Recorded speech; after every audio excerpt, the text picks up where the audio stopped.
Здравейте и много благодаря за вашето внимание. Аз се казвам Калина и това е третата лекция от моя курс, свързан с връзки с обществеността или PR и начина, по който можем да го използваме, за да създадем нашата реалност.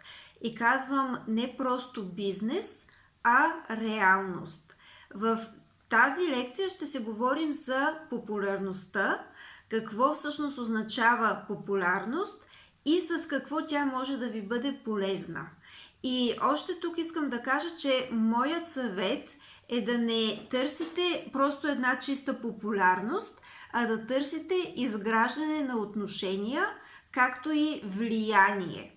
Защото популярността всъщност е само първата стъпка до достигането на това, което целите и което искате.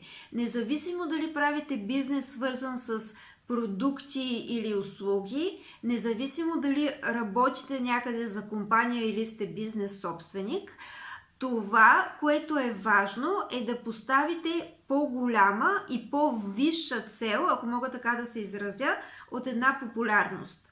Примерно, ако аз стана по-популярна като автор, това означава, че моите книги ще достигнат до повече хора и това само по себе си е много полезно.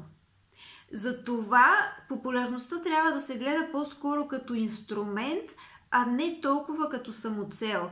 И хората, които са професионалисти и които наистина гледат малко една идея над нещата, нали, тук не говоря професионалисти чисто като качества, имат определени качества за да свършат нещо функционално, а говоря като професионалисти.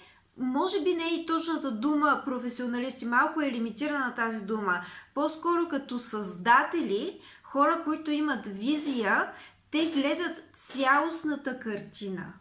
И всъщност за тях популярността, много от тези хора дори не обичат толкова много популярността, просто знаят, че трябва да се справят с нея или знаят, че тя им носи нещо, което могат да използват, за да постигнат по-висшите си цели. Но всъщност те имат цели, които са много над тази популярност. Също така не бива да търсите популярност заради самото си его, заради суета или заради някакво желание за валидация или за валидиране. Това е много грешен подход и в крайна сметка ще бъде малко или много срещу вас, ако това са вашите причини. Търсете популярност, за да можете да достигнете до повече хора. За да можете да използвате тази популярност, за да стигнете до вашите публики, до правилните публики за вас. Тоест, тук има и една избирателна популярност, ако мога така да се изразя. Вие не искате да сте популярни за всички, въпреки че няма как и да се скриете, но популярността трябва да е насочена към точно определени аудитории, точно определени публики, с които искате да направите връзка и да постигнете малко по-дълготрайни отношения. Така че от тази гледна точка ще разглеждаме в тази лекция популярността. Тук искам да дефинирам две основни функции на популярността и между другото това са изрази, които аз си измислям, но смятам, че са подходящи за целта на тази лекция, за да мога да обясня това, което имам предвид, така че да е максимално полезно и ясно. Така че тук ще говорим за функции на самата популярност. Първата функция е свързана с достигането до хората. Т.е. популярността е директен инструмент за достигане до хората. Или достигане до повече хора, или достигане до точните аудитории. Т.е. това е една определена функция на популярността. Втората функция е свързана с резултата.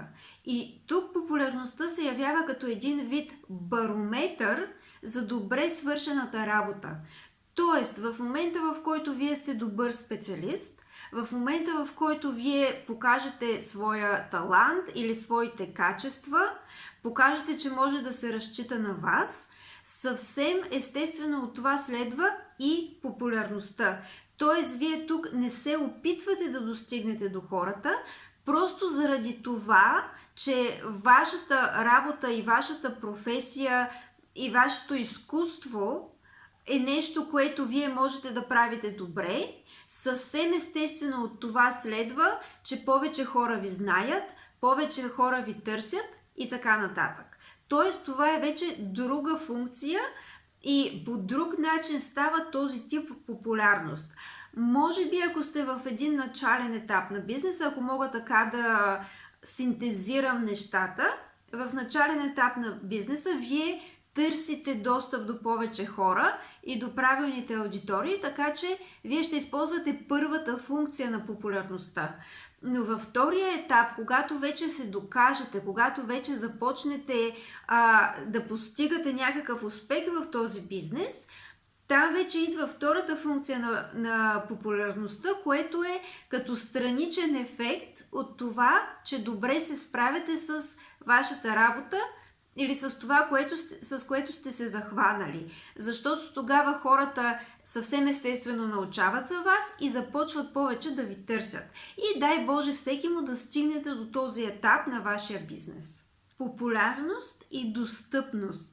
Между тези две понятия има основна разлика. Тоест, вие може да сте много популярен, но да сте труден като достъп, трудно да се достига до вас.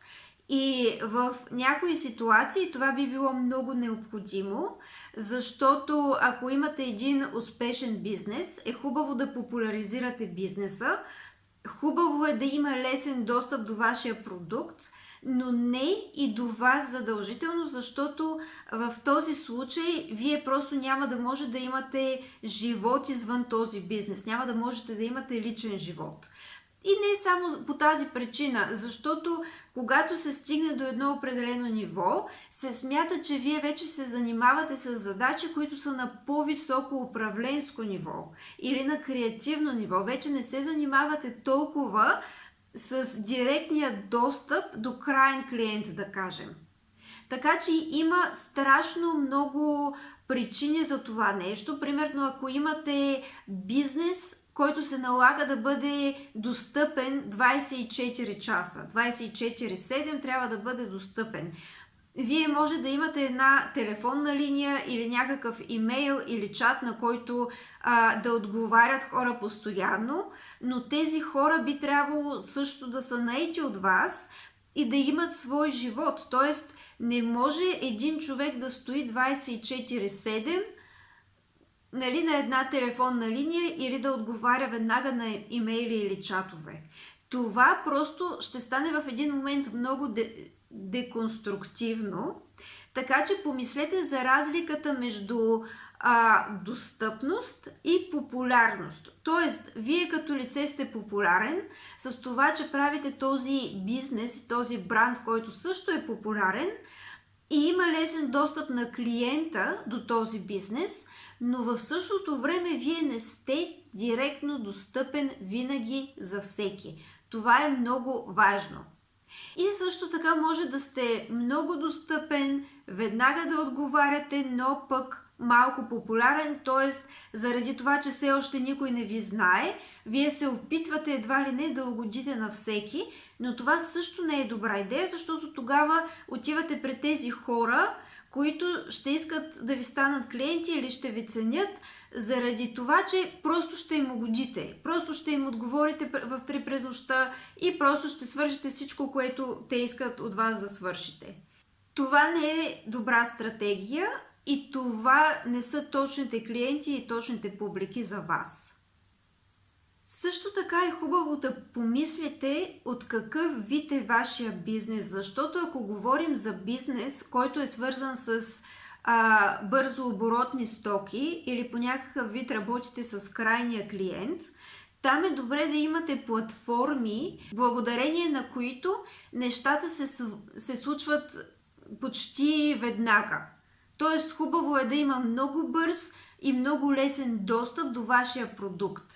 Но ако говорим за клиенти тип B2B, бизнес-то-бизнес комуникация или някакъв такъв вид дейност, тук е хубаво да има малко по-голяма селективност и малко повече ограничение на достъпа. В една от компаниите, в които работих, по един от проектите, няма да кажа името, защото все пак има конфиденциалност, просто ще кажа, че е голяма компания, световна, свързана е с технологии, с хардуер, софтуер. Техните продукти се дистрибутират ексклузивно чрез партньори и се продават единствено на големи корпорации, на големи компании. Тоест не можете да купите един, примерно, телефон или един продукт, който да си използвате вие вкъщи. Нали, те са така таргетирани продукти за големи компании, за големи бизнеси и още едно ограничение има на достъпа, което е това, че се минава през партньори. Така че в някои случаи и при някои компании това е по-подходящ бизнес модел. Сега не казвам задължително да го направите по този начин, защото много зависи от вашите публики и от клиента, до който искате да достигнете. Друг пример са малко по-луксозните стоки и продукти. Там също има определена ексклузивност. Но определено трябва да помислите кой модел е най-подходящ за вас. И последно, имайте предвид, че е хубаво винаги да има диалог, т.е. популярност. Това не означава единствено хората да ви знаят, да ви познават. Това означава, че вие също имате някакъв отворен канал, чрез който можете да получавате обратна връзка и обратна комуникация от вашите клиенти. Това също е много ценно. В ерата на социалните медии, на интернет, повечето комуникации са почти винаги двустранни. Т.е. тук имаме един диалог, който се води.